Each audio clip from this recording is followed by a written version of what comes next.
जितने भी प्रभु के दास दासियां आज इस जूम मीटिंग में जुड़े हैं, उन सबको मैं जय मसीह की कहता हूं। आप सबको बहुत बहुत खुशामदीद, बहुत बहुत सलाम।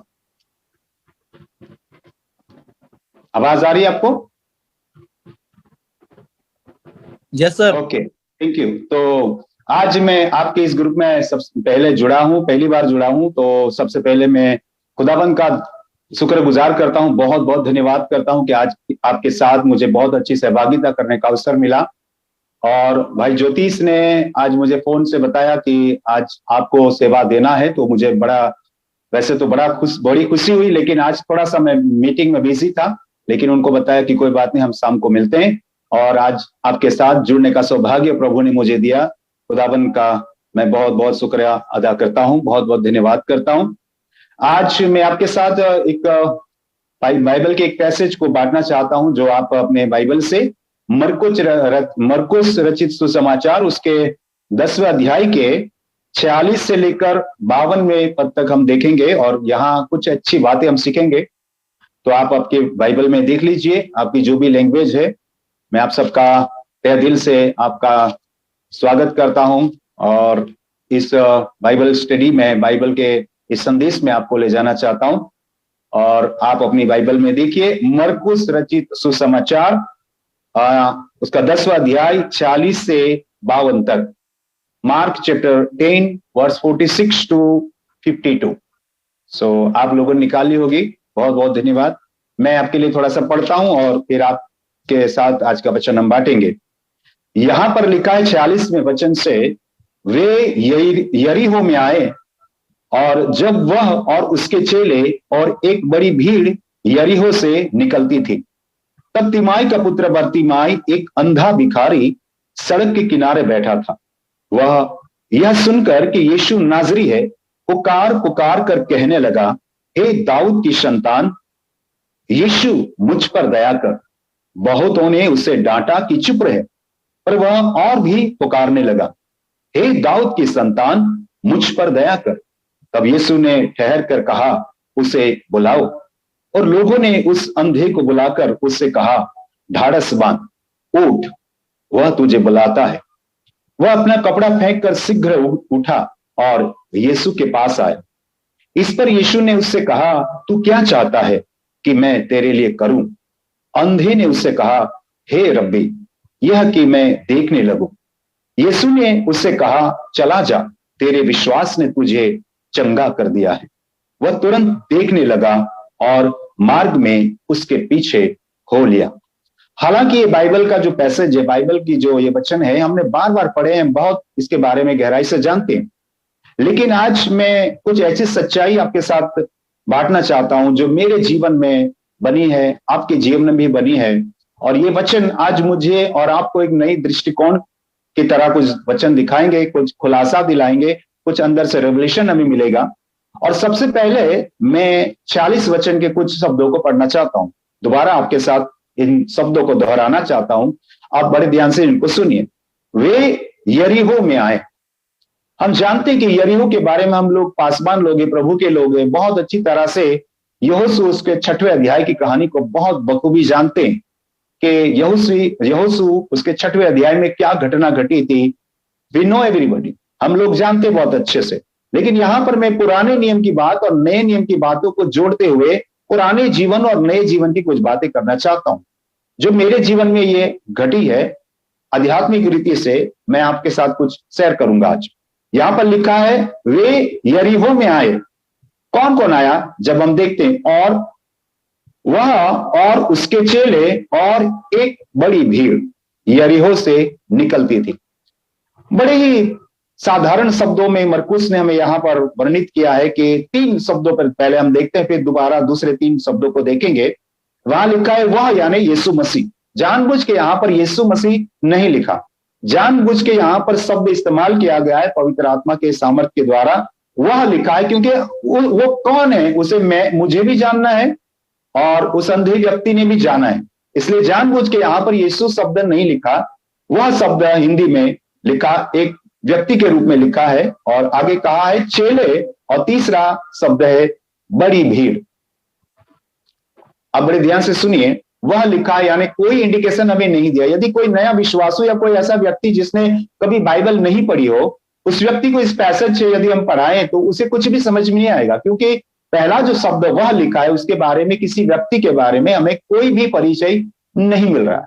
यही संसार का चित्र है। प्रभु यीशु मसीह के बारे में लोग भली भांति नहीं जानते, उनको यीशु मसीह के बारे में कुछ भी नहीं मालूम। वो एक अनजान व्यक्ति की तरह, जैसे दूसरे आए, जैसे बड़े बड़े कुछ अवतार कहे जाते हैं, राजा कहे जाते हैं, कैसे कैसे बड़े बड़े लोग आए, उसी तरह से यीशु मसीह के बारे में भी लोग नहीं जानते। इसलिए जानबूझ के मरकुस यहां पर वह शब्द लिखकर यीशु मसीह का हमें बहुत छोटा सा एक परिचय देता है। और उसके बाद उसके चेले और बड़ी भीड़ यरीहो से निकलती थी। हम जानते कि यरीहो पुराने नियम में जो घटना हमें बताती है, वो यहोशू उसका 6वां अध्याय 1 से 20 वचनों में यदि हम पढ़ते हैं उस पैसेज को, उस बाइबल के वचनों को पढ़ते हैं, तो हम जानते हैं कि जब प्रभु के लोग उस यरीहो से बाहर जाना चाहते तो वहां पर शहर पना, जो उर्दू वर्ड है शहर पना, हिंदी में कहे तो दीवार थी जो उस शहर की सुरक्षा करती थी, और वहां से गुजरना मानो कि नामुमकिन सा था। इसी तरह से इस दुनिया में पाप से बाहर निकलना नामुमकिन था, क्योंकि शैतान ने हमारे इर्द गिर्द ऐसी पाप की दीवार खड़ी कर दी थी कि हम परमेश्वर के पास नहीं पहुंच सकते। तो ये पुराने नियम की कहानी है, लेकिन वहां पर हम देखते हैं कि 6 दिन तक ये लोगों ने एक एक चक्कर लगाया। 6 दिन में पूरी दुनिया बनी। हम जानते हैं पुराने नियम की सारी बातें, लेकिन 7वें दिन 7 बार उन्होंने रणसिंगा फूका और परमेश्वर की महिमा की और ऊंचे शब्दों से में उन्होंने पुकारा। और हम सब जानते हैं कि वहां पर यरीहो की दीवार, वो जो शहर पनाह थी, जो शहर की सुरक्षा करने वाली दीवार थी, वो गिर गई। ये पुराने नियम की कहानी। लेकिन नए नियम में हम देखेंगे क्या होता है। पुराने नियम में हम भौतिक दीवार को देखते हैं, लेकिन नए नियम में आध्यात्मिक दीवार को देखते हैं। पुराने नियम में वाचा की संदूक को लेकर वहां पर इर्द गिर्द घूमना पड़ा, 7 दिन लगे वहां पर, और उसके बाद 7वें दिन हम जानते हैं कि क्या हुआ, और वो दीवार गिर गई।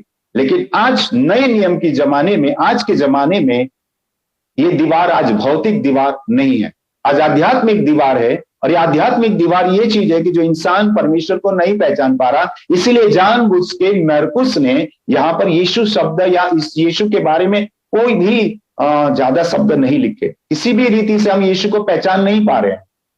हालांकि हम लोग प्रभु के दास दासी, हमें पता है, लेकिन जो नए लोग हैं उनको कुछ भी नहीं मालूम कि वह कौन व्यक्ति आया। चेले आए, बड़ी भीड़ आई, लेकिन बड़े ध्यान से सुनना कि वे लोग अंदर जा रहे हैं और यरीहो से निकलती थी। तब यहां पर आगे वचन कहता है, तिमाई का पुत्र बरतिमाई, एक अंधा भिखारी सड़क के किनारे बैठा था। बहुत सारे सेवक लोग यहां पर कुछ गलतियां कर देते हैं क्योंकि उन्हें नहीं मालूम। यहां पर जो व्यक्ति का वर्णन हमें दिया गया, उस व्यक्ति का भी कोई नाम नहीं है। मैं बड़े ध्यान से आपको इस बात का स्पष्टीकरण करवाना चाहता हूं कि जो अंधे व्यक्ति का वर्णन हम सुन रहे हैं ना, उसका भी कोई नाम नहीं है। जिस तरह से वह लिखकर मरकुस के द्वारा पवित्र आत्मा हमें सिखाती है कि उस व्यक्ति का वर्णन हमें नहीं मिल रहा जो ये आ रहा है अंदर।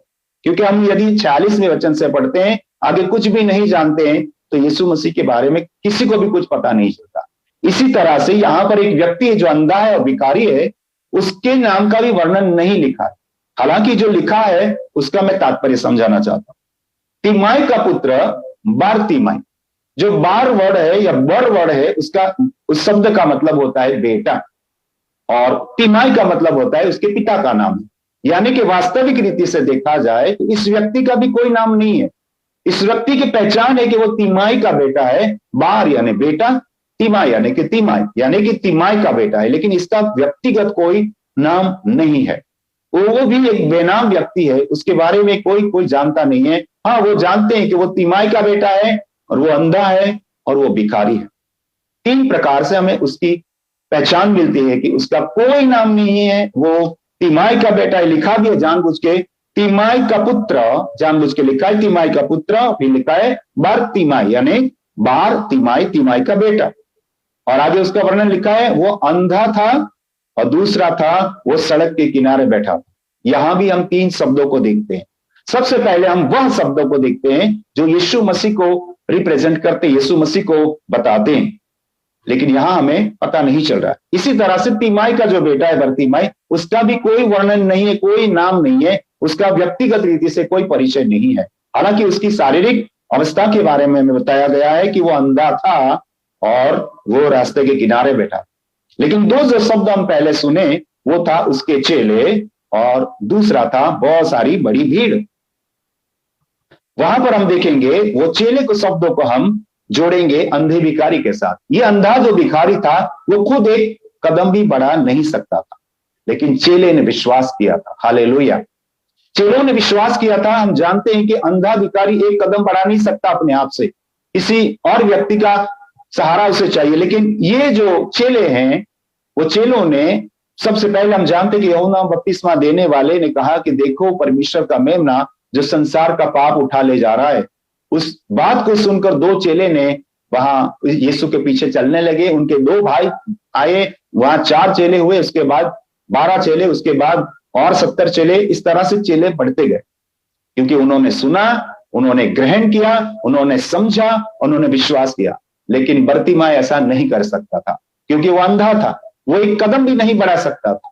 ये संसार के लोग ऐसे ही प्यारे दोस्त, एक कदम भी विश्वास में बढ़ा नहीं पा रहे, क्योंकि उनकी आत्मिक आंखें शैतान ने बांधी हुई है। उनकी आत्मिक आंखें बांधे। जिस तरह से पुराने नियम के यरीहो शहर की बात हम करते हैं, वो भौतिक रीति से दीवारों से बंधा हुआ था। उसकी शहर पनाह को बनाया गया था। उसकी शहर की सुरक्षा के लिए बड़ी सी दीवार बनाई गई थी, जिसे ना तो कोई लांघ सकता था ना कोई तोड़ सकता था। इस रीति से नए नियम में या आज के जमाने में देखें तो दिमाग में उतरना बहुत मुश्किल है। आज लोगों को समझाना बड़ा मुश्किल हो रहा है, क्योंकि उनकी आत्मिक आंखें बंद है। तो यहां पर वह यानी यीशु मसीह और वो बरतिमाई यानी उसका कोई पर्टिकुलर नाम नहीं है, चेले यानी अंधा भिखारी को भी दर्शा रहे, लेकिन एक तरफ अंधा है, लेकिन चेले लोगों ने विश्वास किया।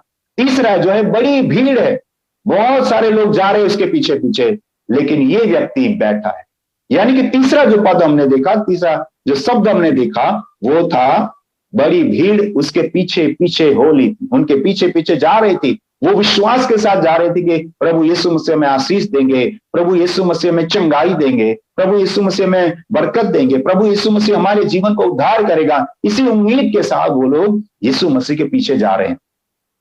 लेकिन ये जो अंधा भिखारी था वो बैठा था। दोनों की प्रक्रिया बिल्कुल अलग है। बहुत सारे लोग यीशु के पीछे जा रहे थे, लेकिन ये अंधा भिखारी बिल्कुल बैठ चुका था। ये हमारी आध्यात्मिक परिस्थिति को दर्शाता है कि आज आध्यात्मिक तौर पे नए जमाने के लोग, मॉडर्न लोग बिल्कुल बैठ चुके हैं। पहली बात तो है वो लोग अंधे हो चुके हैं, आध्यात्मिक रीति से यीशु मसीह को नहीं जानते, जिनका खुदावन को वो नहीं जान रहे। और दूसरा वो बैठ चुके हैं, उनके पास भीख मांगने के अलावा, पैसा कमाने के अलावा, दुनिया की बातों को इकट्ठा करने के अलावा और कोई मकसद नहीं है। उनको ना तो यीशु के बारे में कोई मालूम है, ना यीशु को जानना चाहते हैं। उनके पास तो बस एक ही मकसद है जीवन का, कहीं ना कहीं मेरा रोजगार चलता रहे, कहीं ना कहीं मेरा जीवन सुख शांति में चला रहे, बस मैं अच्छे से वैभव से अपना जीवन गुजारे। यही उम्मीद में इंसान अपनी जिंदगी खत्म कर देता है। लेकिन यहां पर बड़ी भीड़ यीशु के पीछे जा रही थी। बड़ी अच्छी हम बात सीखेंगे आगे। लिखा है उसका वर्णन अंधा था और बैठा था। लेकिन बहुत अच्छी बात 47 वचन कहता है हमें, 47 वचन कहता है वह यह सुनकर, देखो यहां जानबूझ के ना तो तिमाई का बेटा लिखा है, ना अंधा लिखा है, ना भिखारी लिखा, वह लिखकर जानबूझ के उसके व्यक्तित्व को बहुत छोटा बताया गया है। इस दुनिया में प्यारे दोस्तों बहुत छोटे इंसान हैं, बहुत मामूली लोग हैं। हमारे पास ना तो कुछ हम लेके आए हैं, ना कुछ लेके जाने वाले, लेकिन वो जिंदा खुदाबंद यीशु मसीह पर यदि हम भरोसा करते हैं ना, तभी हमें जीवन और उद्धार और अनंत जीवन मिलेगा। वह यह सुनकर कि यीशु नाजरी है। बड़े ध्यान से आपको ये सुनना होगा, हमको समझना होगा।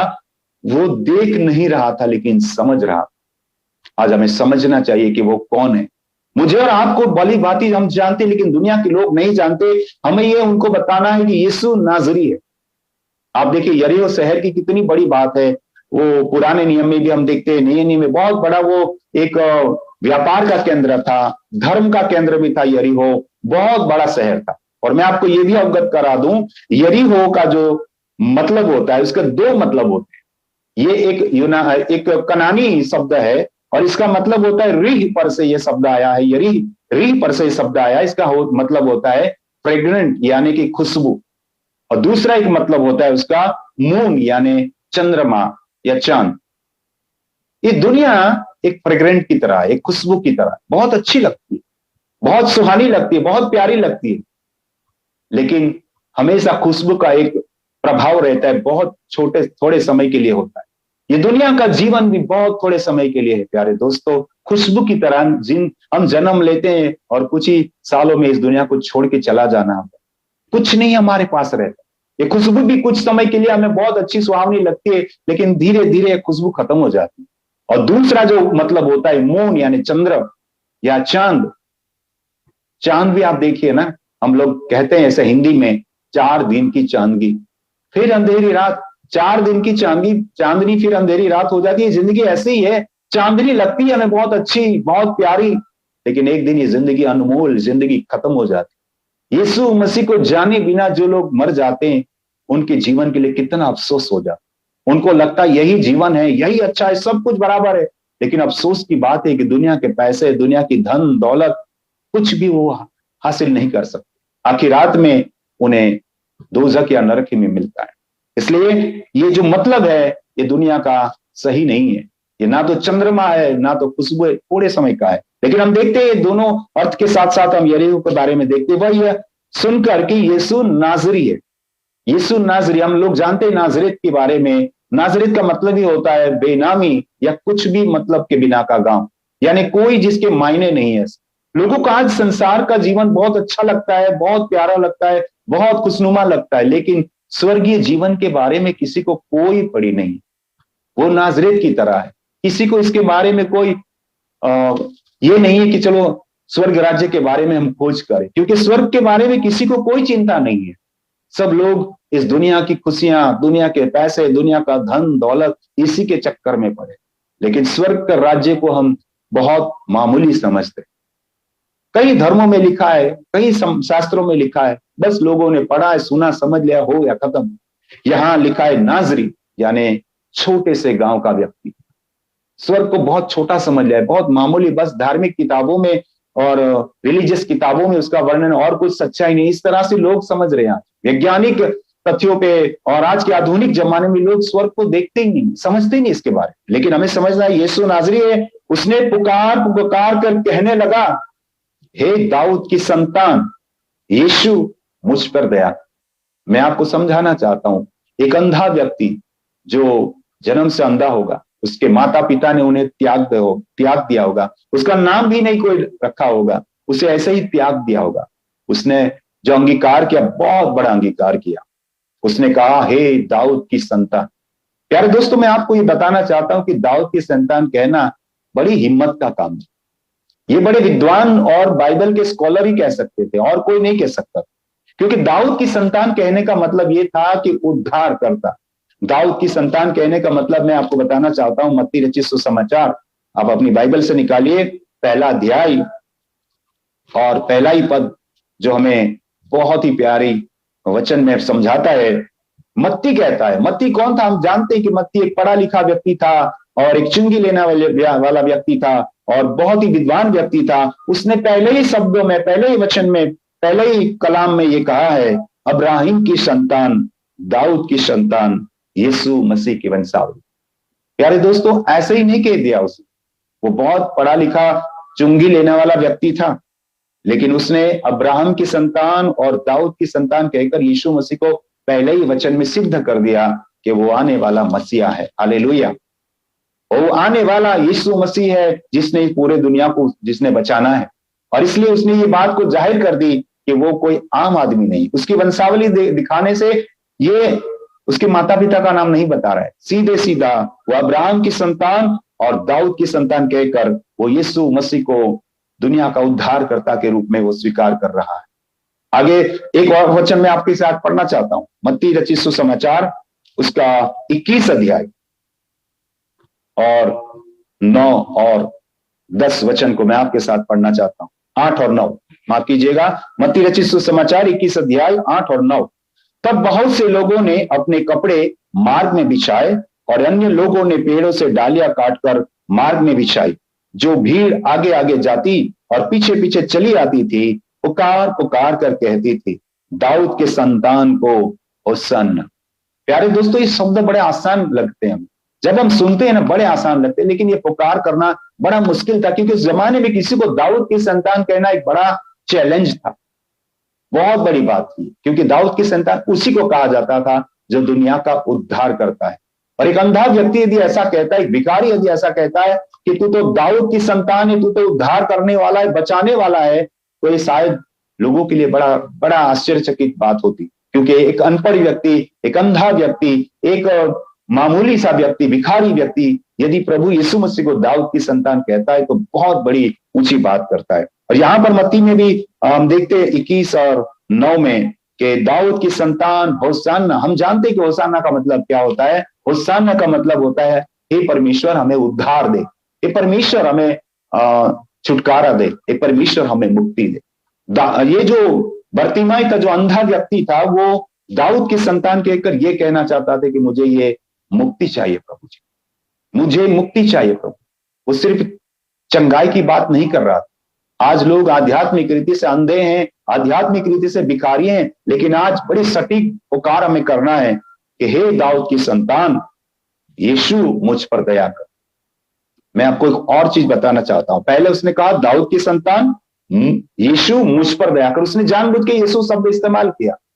पहले इस्तेमाल किया हे दाऊद की संतान, उसके बाद उसने यीशु कहा। लेकिन क्या होता है, एक घटना घटती है। बहुतों ने उसे डांटा कि चुप रहे, और भी पुकारने लगा हे दाऊद की संतान, मुझ पर दया कर। आपको बड़ा आश्चर्य होगा, जब उसने पहले पुकारा तो कहा हे दाऊद की संतान यीशु। मैं आपको दोबारा कहना चाहता हूं, हे दाऊद की संतान यीशु। उसने यीशु शब्द पुकारा है, लेकिन जब लोगों ने उसे डांटा, उसे चुप कराने के लिए उसे धमकाया, तो उसने यीशु शब्द निकाल दिया।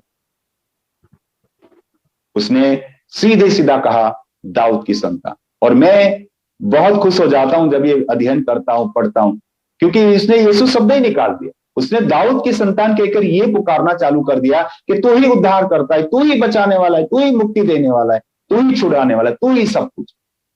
वो यीशु कहता यीशु यीशु यीशु, तो कोई आश्चर्य की बात नहीं थी। लोग को लगता है ये भिखारी पैसा मांग रहा है, लेकिन उसने यीशु कहना बंद कर दिया। उसने अपने अंदर यीशु को यीशु नहीं कहा, उसने अपने दिलो दिमाग में बैठा लिया कि यही संसार का बचाने वाला उद्धार करता परमेश्वर है।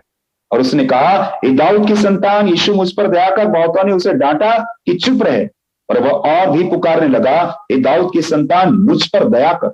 तब यीशु ने ठहर कर कहा। कौन ठहर गया? यीशु मसीह ठहर गया। यीशु मसीह के पीछे उसके 12 चेले थे, यीशु मसीह के पीछे उसकी बड़ी भीड़ थी। लेकिन प्यारे दोस्तों, उन सभी को छोड़कर सबसे आखिरी वाले इंसान की तरफ प्रभु यीशु मसीह ने अपना ध्यान दिया। उसके पीछे 12 चेले थे, उसके पीछे सैकड़ों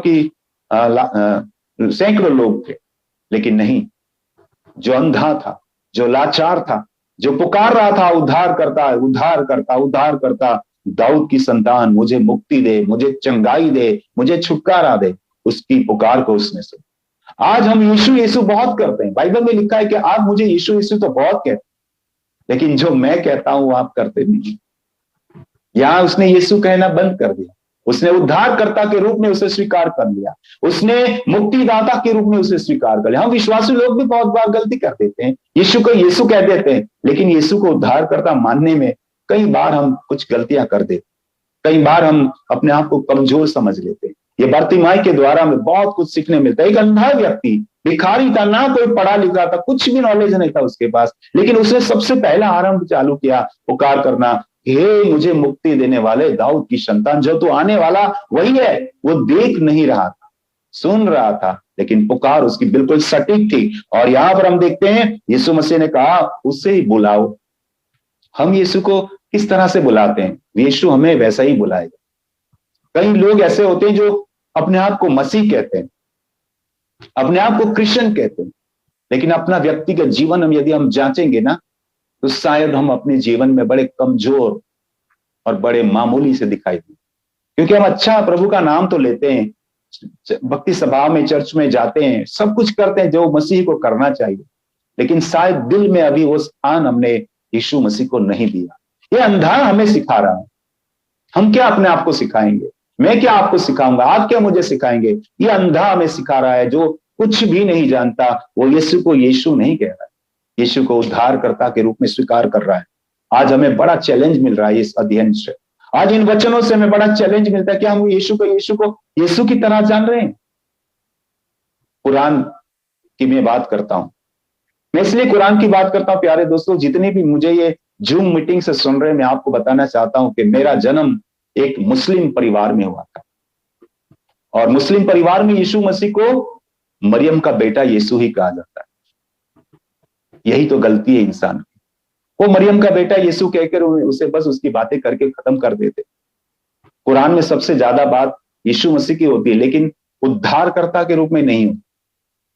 यही तो आज इंसान की सबसे बड़ी कमजोरी है, यीशु को यीशु के रूप में जानता है, यीशु को उद्धारकर्ता के रूप में नहीं जानता। एज ए मुस्लिम मुझे भी नहीं मालूम था, मैं भी नहीं जानता था यीशु मसीह के बारे में। मुझे ऐसा लगता था क्रिश्चियन लोगों का भगवान है, मुझे लगता है क्रिश्चियन लोगों का पैगंबर है, मुझे लगता था इनका, अरे इनको तो मार दिया था। आज मुस्लिम लोग मानते हैं कि यीशु मसीह तो मरा ही नहीं है, वो यहूदा को मार दिया, यीशु तो जिंदा ही है, वो मरा ही नहीं है, क्योंकि वो यीशु को यीशु की तरह जानते। मैं भी यही गलती करता था। मेरा जन्म एक मुस्लिम परिवार में हुआ, मेरा लालन पालन एक मुस्लिम परिवार में हुआ, मैं मदरसे में जाता था, कुरान पढ़ता था, मुझे नहीं मालूम था कि यीशु मसीह कौन। मेरी भी आंखें चुंधिया गई थी, मैं भी अंधा था। I don't know about Jesus Christ, मुझे कुछ भी नहीं मालूम था। मैंने यीशु को सिर्फ यीशु की तरह जाना, लेकिन जिस दिन मैंने यीशु को मुक्तिदाता के रूप में मान लिया, उद्धारकर्ता के रूप में मान लिया, तब मैं समझ पाया कि यीशु यीशु नहीं है, वो मेरा मुक्तिदाता है। बोलिए हालेलुया। ये आज हमारे लिए बड़ा चैलेंज की बात। छोटा सा अध्याय है, छोटा सा अध्ययन है, छोटे से कलाम है, हमने कई बार इसको पढ़ा है, लेकिन कभी जीवन में लागू नहीं किया। आज हमें उसको एप्लीकेशन में लाना पड़ेगा, उसको लागू करना होगा, हमें समझना होगा ये वचन हमें क्या चैलेंज दिखाते हैं, क्या समझाते हैं। क्या हम यीशु को यीशु की तरह जानते हैं? क्या वी आर कन्वर्टेड क्रिश्चियन? आज दुनिया में यही तो चल रहा है, हमारे भारत देश में यही चल रहा है, कन्वर्टेड। लेकिन यीशु को यीशु की तरह लोग जान रहे। यीशु को उद्धारकर्ता के रूप में जानना बहुत जरूरी है, यीशु को मसीह के रूप में जानना बहुत जरूरी, जो बरतिमाई ने जान लिया। यहां पर देखते हैं, उसे बुलाओ, और लोगों ने उस अंधे को बुलाकर उससे कहा, ढाढ़स बांध, उठ, वह तुझे बुलाता है।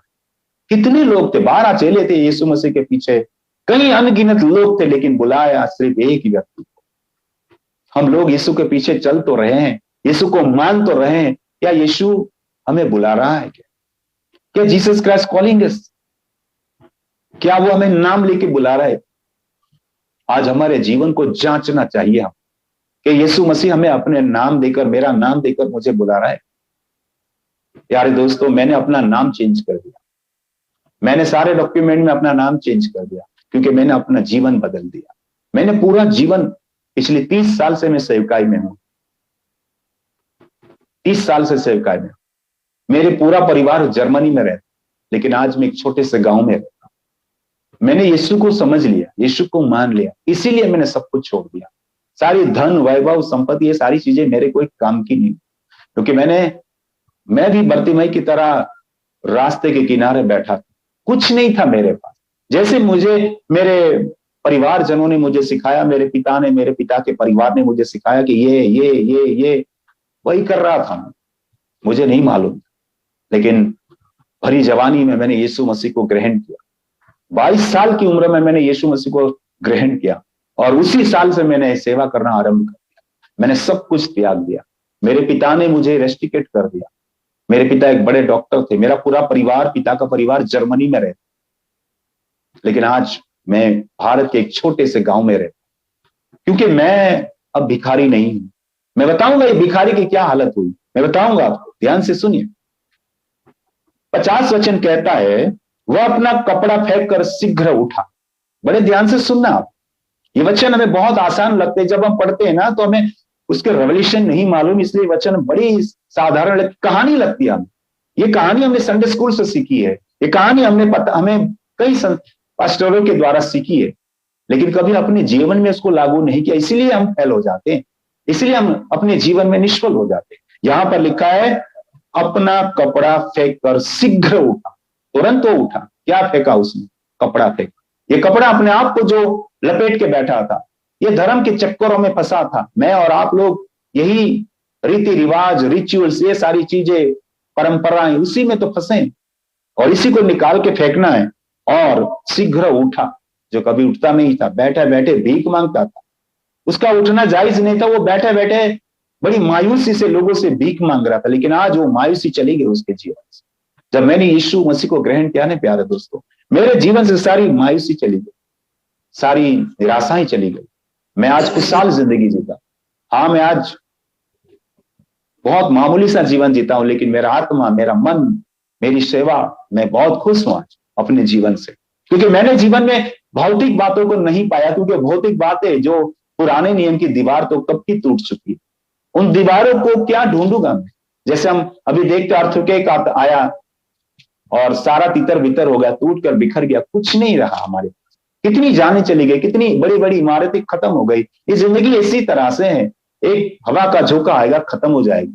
क्या बटोरेंगे हम? कुछ भी नहीं रहेगा। राख और मिट्टी, धूल और धुआं, कुछ भी हमारे हाथ में नहीं आने वाला। लेकिन हमने जो हासिल किया, यीशु मसीह जो हमारा उद्धार करता, हमारा बचाने वाला, हमारा मुक्तिदाता है, हमारा परमेश्वर है, हमारा खुदाबंद है, वो हासिल कर लिया तो दुनिया का सब कुछ हमें मिल गया। आगे देखते हैं। अपना कपड़ा फेंक कर शीघ्र उठा और यीशु के पास आए। यार दोस्तों, मैं आपको बताना चाहता हूं, यीशु के पीछे 12 चेले थे, बड़ी भीड़ थी। यीशु के पास आना बड़ा मुमकिन नहीं था उसके लिए, नामुमकिन सा था। क्योंकि इतनी बड़ी भीड़ को चीरते हुए यीशु के पास आना आसान नहीं। हमें लगा, हमने पढ़ा ना, बहुत आसान लगता है। तो वो यीशु मसीह के पास आया। सबसे पहले हम देखते कि वो अंधा था, और दूसरा उसके सामने बड़ा अवरोध था, लोग थे, चेले थे। लेकिन मैं आपको बताना चाहता हूं, जैसे यीशु ने कहा ना, बुलाया ना उसे, तो भीड़ ने अपने आप रास्ता दे दिया। ये मुश्किल है ना, रास्ता छोड़ देगी आप। ये जितनी भी दुनिया की चीजें, धर्म के चक्कर, ये सारी चीजें है ना, ये अपने आप रास्ता दे देगी आपको। लेकिन आपको उठना होगा, आपको विश्वास करना होगा, आपको आगे निकलना होगा। हम यही बस उम्मीद, ऐसे ही बस कमजोरी में बैठे रहेंगे तो कोई रास्ता नहीं देगा। मेरे पिता ने बोला, बेटा आज से तू खत्म, आज से तू नहीं, मैं रेस्ट्रिकेट करता हूं। आज तक मेरे पिता के घर पे नहीं गया। आज 35 साल हो चुके हैं, उससे ज्यादा हो चुके हैं, मैं नहीं गया मेरे पिता के पास। 40 साल हो चुके हैं। धन संपत्ति एक कौड़ी मैंने नहीं ली। मैंने रास्ता निकाल के यीशु के पास आ गया। यहां पर देखते हैं, यीशु के पास आया। इस पर यीशु ने उससे कहा, तू क्या चाहता है कि मैं तेरे लिए करूं? बड़े ध्यान से सुनिए, हम बहुत अंतिम विभाग में हैं, बड़े ध्यान से सुनिए। 12 चेले यीशु के पास क्यों आए? अपना जीवन समर्पण करते हुए बस यीशु के चेले बनने के लिए आए। कई लोग क्यों आए थे? उम्मीद लेकर आए। लेकिन ये व्यक्ति के लिए यीशु मसीह उम्मीद पूछता है कि तेरी इच्छा क्या है, तेरी उम्मीद क्या है, तू क्या चाहता है कि मैं तेरे लिए क्या करूं? पर प्रभु यीशु मसीह भी तभी काम करेगा जब हम अपना विश्वास कार्यों में लाएंगे, जब हम अपना कदम बढ़ाएंगे यीशु मसीह की ओर। मैं आपको यह भी बताना चाहता हूं कि मैंने कुरान का बहुत स्टडी किया। मैंने हिंदू धर्म के वेदों का 7 साल तक स्टडी किया, इसलिए मुझे पता है कि दुनिया के धर्म क्या कहते। लेकिन इन सारी चीजों को मैं ध्यान नहीं देता। मैं यीशु मसीह के ऊपर विश्वास करता हूं। लिखा है, तू क्या चाहता है कि मैं तेरे लिए करूं? अंधे ने उससे कहा, हे रब्बी। बड़े ध्यान से सुनिए आप, जो पुकार रहा है ना, उसमें बहुत बड़ा सामर्थ्य। पहले उसने कहा, हे दाऊद की संतान, फिर कहा हे यीशु, फिर कहा हे दाऊद की संतान, अब कह रहा है रब्बी। बड़े ध्यान से आप लोग जानते हैं, यूहन्ना रचित सुसमाचार के पहले अध्याय में हम देखते हैं कि जैसे यूहन्ना ने कहा, बपतिस्मा देने वाले यूहन्ना ने, कि देखो परमेश्वर का मेमना जो संसार का पाप उठा ले जाता है, तो 2 चेलों ने ये सुना तो उसके पीछे हो लिए, है ना। लेकिन यहां पर देखिए, उन्होंने कहा रब्बी तू कहां रहता है? क्योंकि उन्होंने देखा और उन्होंने सुना। ना तो बारतिमाई ने यीशु के बारे में कुछ नहीं सुना था या कुछ यीशु मसीह को देखा नहीं, फिर भी उसने रब्बी कहा।